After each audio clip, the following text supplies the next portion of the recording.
Hello friends, good morning. मैं रजनी किरण आप लोगों के सामने हिंदी पैडागॉजी का क्वेश्चन लेकर के आई हूँ। चलिए देखते हैं। क्वेश्चन है, उपचारात्मक शिक्षण वह विधि है जो समस्याओं के कारणों की पहचान मुश्किल करे, समस्याओं को उलझाकर प्रस्तुत करे, समस्याओं को दूर करने में सफलता प्रदान करे, समस्याओं का भाषिक नियमों पर ज्ञान प्रदान करे। पहले देख लेते हैं उपचारात्मक शिक्षण होता क्या है।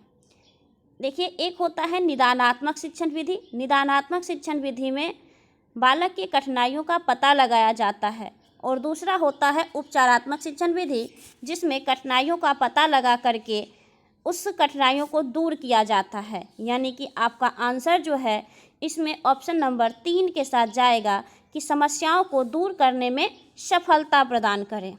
चलिए नेक्स्ट क्वेश्चन देखते हैं। नेक्स्ट क्वेश्चन है, सविता पहली कक्षा की छात्रा है और वह मुझे केला जो है वह बहुत अच्छा लगता है, मैं बहुत खुश हुई आदि वाक्यों का प्रयोग करती है। सविता केवल मैं वाले वाक्य बोलती है। लिंग, वचन, क्रिया आदि की दृष्टि से सर्वनाम का प्रयोग करना जानती है। केवल सर्वनाम का ही प्रयोग करती है, उपरोक्त में से कोई नहीं। तो यहाँ देखिए कि उसे मुझे केला बहुत अच्छा लगता है, यानी कि वो लिंग का भी प्रयोग सही कर रही है, वचन का भी, और उसके अकॉर्डिंग सर्वनाम का भी प्रयोग सही से कर रही है। तो आपका आंसर जो है वह ऑप्शन नंबर 2 के साथ जाएगा कि लिंग, वचन, क्रिया आदि की दृष्टि से सर्वनाम का प्रयोग करना जानती है। चलिए नेक्स्ट देखते हैं। भाषा विकास के अंतर्गत अधिग्रहण करने की वह अवस्था जिसमें बालक शुद्ध उच्चारण करने लगता है।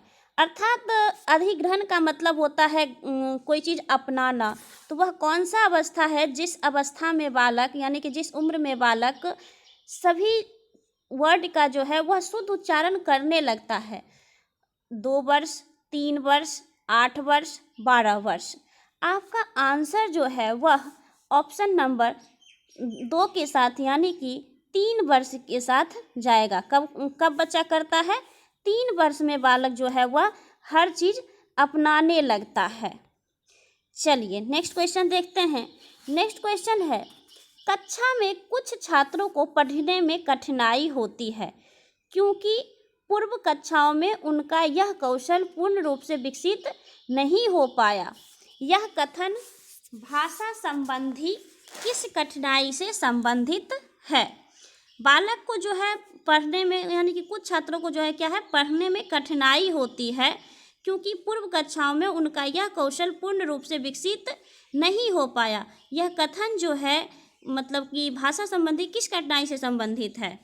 तो ऑप्शन ए है उच्चारण संबंधी, 2 है वर्तनी संबंधी, 3 है श्रवण संबंधी, 4 है पठन संबंधी। आपका आंसर जो है वह जाएगा पठन संबंधी, यानी कि ऑप्शन नंबर 4।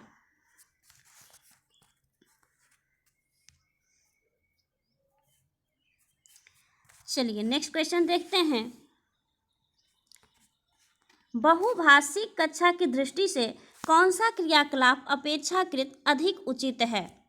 बहुभाषिकता का मतलब होता है मल्टीलिंगुअलिज्म वाला मतलब क्लास है। वहाँ पे बहुभाषिकता यानी कि एक से अधिक भाषा बोलने वाले बच्चे मौजूद हैं। तो अपनी भाषा के 5 शब्द बोलो, अपनी भाषा के 5 शब्द लिखो, अपनी भाषा के 10 वाक्य लिखो, अपनी भाषा में कहानी सुनाइए। तो देखिए, 5 शब्द बोलने से या फिर 5 शब्द लिखने से या फिर भाषा के 10 वाक्य लिखने से कोई फ़र्क ज़्यादा नहीं पड़ सकता है। तो आपका आंसर जो है वह ऑप्शन नंबर 4 के साथ जाएगा कि अपनी भाषा में कहानी सुनाइए। देखिए, आंसर जो है वह हमेशा वही ज़्यादा होगा जिसमें बच्चा जो है किसी काम को ज़्यादा करता है, ज़्यादा क्रिएटिविटी से करता है। तो आपका आंसर उसी के साथ जाएगा। चलिए नेक्स्ट क्वेश्चन देखते हैं। पाठ्य पुस्तक शिक्षण अभिप्रायों के लिए व्यवस्थित प्रजातीय चिंतन का एक अभिलेख है। यह कथन किनका है? क्रो एवं क्रो का, बेकन का, ब्लेयर का, या फिर स्किनर का? तो ये जो आंसर है ये आपका ऑप्शन नंबर 2 के साथ जाएगा बेकन का। बेकन ने ही बोले हैं कि पाठ्य पुस्तक शिक्षण अभिप्रायों के लिए व्यवस्थित प्रजातीय चिंतन का एक अभिलेख है। तो क्या हो जाएगा आपका बेकन। चलिए नेक्स्ट क्वेश्चन है, कक्षा 4 में पढ़ाते समय अध्यापक पहले स्वयं आदर्श वाचन करता है। पहले टीचर जो हैं वह आदर्श वाचन करते हैं, फिर कक्षा के छात्रों से अनुकरण करने को कहता है। अनुकरण का मतलब होता है जब बच्चा किसी चीज़ को देख करके सीखता है। यह किस प्रकार का वाचन होगा? वार्तालाप वाचन, प्रश्नोत्तर वाला, तीसरा में है कहानी सुनना और चौथा में है सस्वर वाचन। सस्वर मतलब होता है खुद से जो बोलता है बच्चा वो वाला होता है। तो आपका आंसर जो है इसमें ऑप्शन नंबर 4 के साथ जाएगा। 4 के साथ इसलिए जाएगा क्योंकि इसमें बालक जो है वह एक्टिव है। आपका आंसर जो है वह ऑप्शन नंबर 4 के साथ जाएगा। चलिए नेक्स्ट क्वेश्चन देखते हैं, डैश पठन का सार तत्व है? अक्षर ज्ञान, अर्थ, वर्तनी, प्रवाह। पठन का सार तत्व क्या है? तो इसमें देखिए पढ़ने का मतलब है कि आपको सिर्फ अक्षर का ज्ञान है तो आप वो कोई सार तत्व नहीं हो सकता। वर्तनी से नहीं, प्रवाह से नहीं। पढ़ने में जब तक आप किसी चीज़ का अर्थ नहीं जान रहे हैं तब तक आपके पढ़ने का कोई इम्पोर्टेंस नहीं है। तो आपका आंसर जाएगा ऑप्शन नंबर 2 के साथ। आपका आंसर जो है वह अर्थ हो जाएगा। चलिए नेक्स्ट क्वेश्चन देखते हैं, पहली कक्षा की पाठ्य पुस्तकों में ऐसी भाषा का प्रयोग किया जाना चाहिए जो, यानी कि पहली कक्षा का जो पाठ्य पुस्तक है उसमें किस तरह का भाषा का पाठ मतलब कैसा भाषा का प्रयोग हो? सरल हो, जटिल हो, सहज हो, साहित्यक हो। देखिए सरल और सहज में थोड़ा सा डिफरेंस होता है। सरल कह सकते हैं हम, सरल वो भाषा हुआ जो कि आसान होगा, और सहज वो भाषा हुआ जो बच्चा प्रयोग करना थोड़ा बहुत जानता है, यानी कि उसके जो परिवेश का भाषा है। यानी कि पहली कक्षा का बालक है तो पाठ्य पुस्तक में ऐसी भाषा का प्रयोग होना चाहिए जो सहज हो, ताकि बच्चा क्या हो, आसानी से समझ जाए। जटिल तो हो नहीं सकता क्योंकि सरल से जटिल होता है। तो सरल जो है वह 6 to 8 या फिर 4-5 का बच्चा सीख भी जाएगा, लेकिन पहली कक्षा का बालक है तो उसके लिए भाषा क्या होना चाहिए? सहज होना चाहिए। तो ऑप्शन नंबर 3 के साथ आपका आंसर जाएगा। चलिए नेक्स्ट क्वेश्चन देखते हैं। नेक्स्ट क्वेश्चन है कि प्रगति पत्र रिपोर्ट कार्ड तैयार करने में शिक्षक को अपने प्रत्येक विद्यार्थी के बारे में यह सोचने का मौका मिलता है कि, प्रगति पत्र जब टीचर जो हैं वह रिपोर्ट कार्ड बना रहे होते हैं तो टीचर को यह क्या करने का मौका मिलता है कि उसने कौन सी गलतियां की हैं एवं उसके अभिभावकों से इस संबंध में कैसे शिकायत की जाए। दूसरा, उसने अपने साथियों से कितना कम सीखा और क्यों। उसने सत्र के दौरान क्या सीखा और किस क्षेत्र में उसको ज़्यादा मेहनत करने की ज़रूरत है। उसने सत्र के दौरान जो सीखा वह अन्य छात्रों से कितना कम है। देखिए पहला तो हो नहीं सकता, सिर्फ बालक की गलतियां नहीं देखा जाएगा और उसको सिर्फ शिकायत करने के लिए हम अभिभावक से कैसे शिकायत करें, ये सब तो नहीं हो सकता, गलत हो जाएगा। उसने अपने साथियों से कितना कम सीखा, तो तुलनात्मक शिक्षा हम नहीं, इस समय में जो है वह लागू नहीं है। किसी से तुलना करना ये सही नहीं है। उसने सत्र के दौरान जो सीखा वह अन्य छात्रों से, ये भी एक तुलना हो गया। तो आपका आंसर जो है वह ऑप्शन नंबर 3 के साथ जाएगा कि उसने सत्र के दौरान क्या सीखा और किस क्षेत्र में उसको ज़्यादा मेहनत करने की ज़रूरत है। चलिए नेक्स्ट क्वेश्चन देखते हैं कि मूल्यांकन का प्रयोजन है, यानी कि मूल्यांकन क्यों किया जाता है। मूल्यांकन पहला है बच्चों को डर के दबाव में अध्ययन के लिए प्रेरित करना, यानी कि उसमें डर होगा कि मेरा मूल्यांकन होगा तो मार्क्स आएंगे, तो इसके लिए हमें अध्ययन मतलब कि स्टडी करना चाहिए। बच्चों को 2 वर्गों में विभाजित करना, बच्चों के विकास के हर पक्ष का मूल्यांकन करना, दूसरे के विचारों को निष्क्रिय रूप से स्वीकार करना। तो चलिए देखते हैं, दबाव तो नहीं दे सकते बालक को, तो ये गलत हो जाएगा। 2 वर्ग में विभाजित, कभी भी बच्चों को अलग थलग नहीं किया जा सकता है। और 4th नंबर ऑप्शन में है कि दूसरों के विचारों को निष्क्रिय रूप से स्वीकार करना, तो ये भी नहीं होगा। तो आपका आंसर जो है वो ऑप्शन नंबर 3 के साथ जाएगा कि बच्चों के विकास के हर पक्ष का मूल्यांकन करना। चलिए नेक्स्ट क्वेश्चन देखते हैं। नेक्स्ट क्वेश्चन है कि निम्न में से भाषा शिक्षण का सिद्धांत नहीं है। तो ऑप्शन नंबर ए है चयन का सिद्धांत, ऑप्शन 2 है शिक्षण सूत्रों का सिद्धांत, ऑप्शन 3 है बोलचाल का सिद्धांत, ऑप्शन 4 है इनमें से कोई नहीं। तो भाषा शिक्षण का सिद्धांत जो है वह शिक्षण सूत्रों का सिद्धांत नहीं है। तो आपका आंसर जो है वह ऑप्शन नंबर 2 के साथ जाएगा। 43 नंबर क्वेश्चन, सहायक सामग्री वह सामग्री है जो कक्षा में अन्य शिक्षण परिस्थितियों में लिखित या बोली गई पाठ्य सामग्री को समझने में सहायता प्रदान करती है। यह निम्न में से किसका कथन है? ये कथन पूछ रहा है कि सहायक सामग्री वह सामग्री है जो कक्षा में अन्य शिक्षण परिस्थितियों में लिखित या बोली गई पाठ्य सामग्री को समझने में सहायता प्रदान करती है। डेंट के द्वारा या फिर कार्टर ए गुड के द्वारा, एल्विन स्ट्रॉन्ग के द्वारा, इनमें से कोई नहीं। तो आपका आंसर जो है वह जाएगा option number A dent. Dent ही बोले हैं कि सहायक सामग्री वह सामग्री है जो कक्षा में अन्य शिक्षण परिस्थितियों में लिखित या बोली गई पाठ्य सामग्री को समझने में सहायता प्रदान करती है। चलिए नेक्स्ट क्वेश्चन देखते हैं। नेक्स्ट क्वेश्चन है कि एक समावेशी कक्षा में भाषा शिक्षण को सुगम बनाने के लिए आप निम्न में से क्या करेंगे?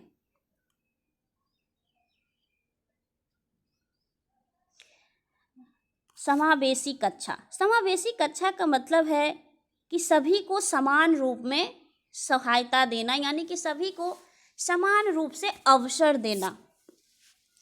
तो चलिए देखते हैं। पाठ्य सामग्री एकत्रित करेंगे, छात्रों में योग्यताओं का विकास करेंगे, भाषा परिवेश का निर्माण करेंगे। उपरोक्त सभी। सिर्फ पाठ्य पुस्तक एकत्रित करने से कुछ नहीं हो सकता, तो गलत हो जाएगा।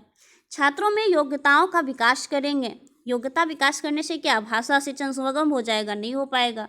तो आपका आंसर जो है वह जाएगा भाषा परिवेश का निर्माण करेंगे, यानी कि ऐसा परिवेश रहेगा जहाँ बच्चा भाषा बोलेगा तो वो बच्चा खुद ब खुद सीखते जाएगा। अब है उच्चारण के दोष के कारण है, यानी कि उच्चारण दोष का क्या कारण है? वर्णों के उच्चारण का अज्ञान, शारीरिक कारण, क्षेत्रीय बोलियों का प्रभाव, ये सभी। देखिए उच्चारण दोष में वर्ण क्या उच्चारण का अगर अज्ञान है, यानी कि उसका नॉलेज ही नहीं है, तो वो नहीं कर सकता है। दूसरा है शारीरिक कारण, फिजिकल अगर वो थोड़ा सा भी सही नहीं है तो वो भी दिक्कत देगा।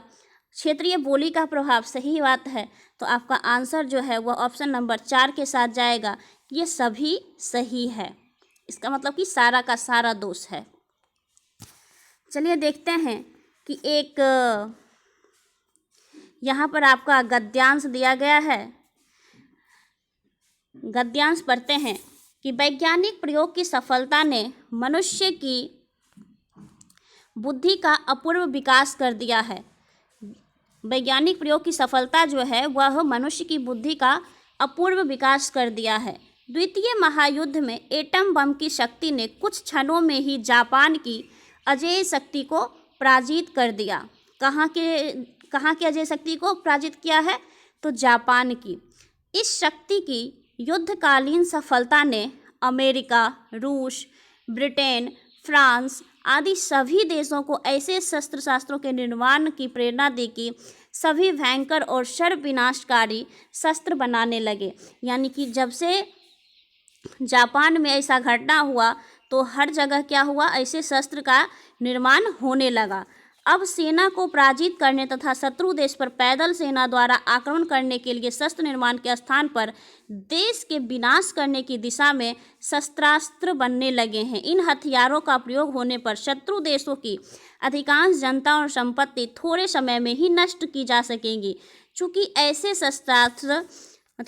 शस्त्रास्त्र जो हैं वह प्रायः सभी स्वतंत्र देशों के संग्रहालयों में कुछ न कुछ आ गए हैं, अतः युद्ध की स्थिति में उनका प्रयोग भी अनिवार्य हो जाएगा, जिससे बड़ी जनसंख्या प्रभावित हो सकती है।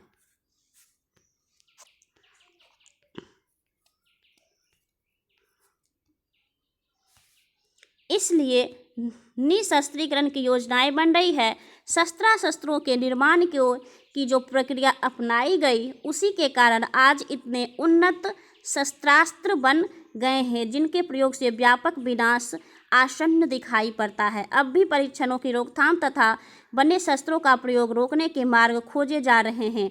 इन प्रयासों के मूल में एक भयंकर आतंक और विश्व विनाश का भय कार्य कर रहा है। चलिए देखते हैं अब इस गद्यांश पर जो है वह क्वेश्चन है। देखिए, गद्यांश में मूल चीज़ जो है वह जो जापान में अटैक हुआ था उसके बारे में है। चलिए क्वेश्चन है, एटम बम की अपार शक्ति का प्रथम अनुभव कैसे हुआ?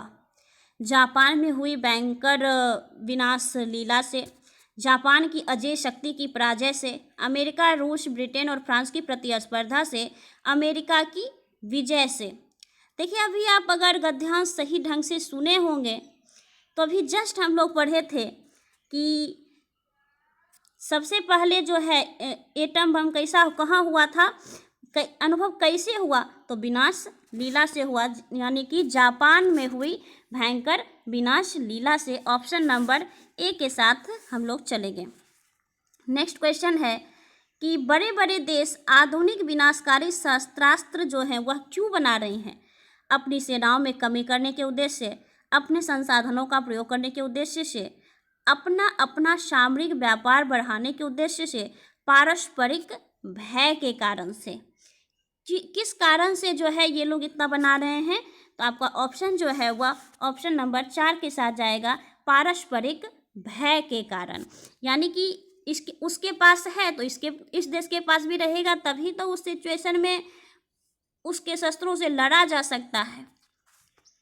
नेक्स्ट क्वेश्चन है, आधुनिक युद्ध भयंकर और विनाशकारी होते हैं क्योंकि दोनों देशों के शस्त्रास्त्र जो हैं इन युद्धों में समाप्त हो जाते हैं। अधिकांश जनता और उनकी संपत्ति जो है वह नष्ट हो जाती है। दोनों देशों में महामारी और भूखमरी फैल जाती है। दोनों देशों की सेनाएं इन युद्धों में मारी जाती है।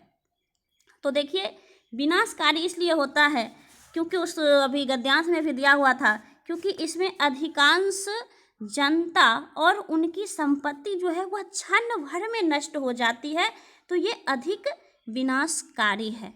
चलिए नेक्स्ट क्वेश्चन देखते हैं। नेक्स्ट क्वेश्चन है कि अजेय से तात्पर्य है, यानी कि अजेय का क्या अर्थ है? जिसे हराया जा सके, जो शक्तिशाली हो, जिसे जीता जा सके, जिसे जीता नहीं जा सके। तो आपका आंसर जो है वह जिसे जीता ना जा सके, जिसे जीता ना जा सके वही अजेय है। तो आपका ऑप्शन नंबर 4 के साथ आंसर जाएगा कि जिसे जीता ना जा सके वो अजेय है। चलिए नेक्स्ट क्वेश्चन देखते हैं कि शब्द संग्रहालय में प्रयुक्त संधि कौन सा है? यानी कि शब्द संग्रहालय जो है उसमें कौन सा संधि है? दीर्घ संधि, गुण संधि, यन संधि, वृद्धि संधि। तो देखिए, संग्रहालय में जो है वह संग्रहालय यानी कि उसमें दीर्घ संधि है, क्योंकि ह्रस्व या दीर्घ अ, ई, उ के पश्चात क्रमशः ह्रस्व या दीर्घ जो है वह अ, हर्षई, हर्षौ स्वर आए तो दोनों को मिला करके ही दीर्घ आ, दीर्घई, हर्षौ हो जाते हैं। जैसे कि अ प्लस आ तो आ होगा, इसी तरह से संग्रह प्लस आलय तो संग्रहालय है, यानी कि ये कौन सा संधि हो जाएगा? दीर्घ संधि हो जाएगा। चलिए नेक्स्ट क्वेश्चन देखते हैं। नेक्स्ट क्वेश्चन है, उपरोक्त गद्यांश में सर्वविनाशकारी शस्त्र किसे कहा गया है? मिसाइल, एटम बम, आधुनिक अस्त्र, इनमें से कोई नहीं। तो आपका आंसर जो है वह दूसरा के साथ जाएगा, एटम बम। चलिए नेक्स्ट क्वेश्चन देखते हैं। अधिकांश शब्द का समानार्थी, अधिकांश शब्द का समानार्थी यानी कि उससे मिलता जुलता कौन सा शब्द है? बहुत अधिक, कम, अधिक से अधिक, इनमें से कोई नहीं। तो अधिकांश यानी कि अधिक से अधिक, ऑप्शन नंबर 2 के साथ आपका आंसर जाएगा। चलिए नेक्स्ट क्वेश्चन देखते हैं कि इस गद्यांश का मूल कथ्य क्या है? इस गद्यांश का मूल कथ्य क्या है? आतंक और सर्वनाश का भय, विश्व में शस्त्रों की होड़, द्वितीय विश्व युद्ध की विभीषिका, निशस्त्रीकरण और विश्व शांति। तो आपका आंसर जो है वह ऑप्शन नंबर 2 के साथ जाएगा, क्योंकि अभी विश्व में सब में शस्त्र बनाने की एक होड़ लगी है। चलिए नेक्स्ट क्वेश्चन है, भयंकर विनाशकारी आधुनिक शस्त्रों को बनाने की प्रेरणा किसने दी? यानी कि कौन से देश ने दी? अमेरिका ने, अमेरिका की विजय ने, जापान पर गिराए गए एटम बम ने, बड़े देशों की पारस्परिक प्रतिस्पर्धा ने। तो आपका आंसर जो है वह ऑप्शन नंबर 3 के साथ जाएगा कि जापान पर गिराए गए एटम बम ने। वहीं पर एटम बम गिराया गया जिससे सभी लोगों को लगा कि बनाना चाहिए। अब चलिए देखते हैं, एक आपका पद्यांश रहता है। पद्यांश है, संकटों से वीर घबराते नहीं, आपदाएं देख छिप जाते नहीं, लग गए जिस काम में पूरा किया, काम करके व्यर्थ पछताते नहीं। हो सरल अथवा कठिन हो रास्ता, कर्मवीरों को न इससे वास्ता, बढ़ चले तो अंत तक ही बढ़ चले, कठिनतर गिरी श्रृंग ऊपर चढ़ गए, कठिन पथ को देख मुस्काते सदा, संकटों के बीच वे गाते सदा। है असंभव कुछ नहीं उनके लिए, सरल संभव कर दिखाते हुए सदा। यह असंभव कायरों का शब्द है, कहा था नेपोलियन ने एक दिन, सच बताओ जिंदगी ही व्यर्थ है, दर्प बिन, उत्साह बिन और शक्ति बिन। ये जो है आपका एक पद्यांश है। पद्यांश में छोटा सा कविता रहता है और गद्यांश में एक छोटा सा कहानी रहता है। चलिए देखते हैं, कवि के अनुसार किस विशेषता की कमी होने पर जीवन जो है वह व्यर्थ है? उत्साह और शक्ति की, कायरता की, चापलूसी की, इनमें से कोई नहीं। आपका आंसर जो है, आंसर में सिर्फ और सिर्फ एक ही जो है वह यहाँ पे आपको पॉजिटिव थिंग दे रहा है। तो आपका आंसर जो है वो ऑप्शन नंबर 1 के साथ जाएगा। और अभी हम लोग जो मतलब जब पढ़ रहे थे पद्यांश को, तब हमें कहीं ना कहीं एक उत्साह की भावना को दिखा रहा था, तो उत्साह और शक्ति की। गिरी श्रृंग शब्द का अर्थ है, गिरी श्रृंग शब्द का अर्थ क्या है? कर्मवीर, मातृभूमि, उच्चतम पर्वत श्रेणी या फिर आपदा। तो गिरी श्रृंग का अर्थ है आपका उच्चतम पर्वत श्रेणी, यानी कि आपका ऑप्शन नंबर 3 के साथ आपका आंसर जाएगा, उच्चतम पर्वत श्रेणी। चलिए नेक्स्ट क्वेश्चन देखते हैं, पद्यांश में जो है वह कौन से रस का प्रयोग हुआ है? देखिए, रस जो है वह श्रृंगार रस होता है, वीर रस होता है, वात्सल्य रस होता है, या फिर विरह रस होता है। ये नाम से ही स्पष्ट है, यहाँ पे कहीं ना कहीं उत्साह को दिखाया गया है। तो आपका आंसर जो है वह वीर रस के साथ जाएगा, क्योंकि यहाँ पे हमेशा उत्साह की बात की गई है, इसलिए आंसर जो है वह 2 के साथ जाएगा, वीर रस। चलिए नेक्स्ट क्वेश्चन है कि इस पद्यांश का उचित शीर्षक क्या है? ये जो भी हम लोग पद्यांश पढ़े थे उसका उचित शीर्षक क्या हो सकता है? ऑप्शन नंबर 1 है संकट, 2 है कर्मवीर, असंभव, आपदा। तो देखिए यहाँ पे हम लोगों को संभवता को ज़्यादा दिखाया गया था। तो आपका यानी कि कोई जो कर्म करता है उस चीज़ को दिखाया गया था, तो आपका आंसर जो है वह किसके साथ जाएगा? कर्मवीर के साथ जाएगा। किसके साथ जाएगा? ऑप्शन नंबर 2 के साथ जाएगा, क्योंकि प्रस्तुत पद्यांश में जो है कवि ने वीरों को सदैव कर्म की ओर अग्रसर रहने की प्रेरणा देते हैं, इसलिए आपका कर्मवीर के साथ आंसर जाएगा। नेक्स्ट है कि वीरों की एक विशेषता है, उन्हें हर कार्य को हर कार्य को असंभव समझते हैं, उनमें स्वाभिमान की कमी होती है, वे संकटों से वीरतापूर्ण मुकाबला करते हैं, उनमें उत्साह की कमी होती है। तो आपका आंसर जो है यह किसके साथ जाएगा? वे संकटों से वीरतापूर्ण मुकाबला करते हैं, वह कभी भी डरकर पीछे नहीं हटते, इसलिए आपका आंसर जो है वो ऑप्शन नंबर 3 के साथ जाएगा। चलिए नेक्स्ट क्वेश्चन है, कठिन का विलोम शब्द क्या है? सरल, दुर्गम, पत्थर, आसानी। तो कठिन का विलोम शब्द जो है वह है सरल, यानी कि कठिन का जो हो जाएगा वो क्या हो जाएगा? सरल हो जाएगा। चलिए आपका जो है वह हिंदी का 30 क्वेश्चन पूरा हुआ है। थैंक यू फ्रेंड्स, आप इस वीडियो को पूरा देखिए, आपको आशा करती हूँ कि अच्छा लगा होगा।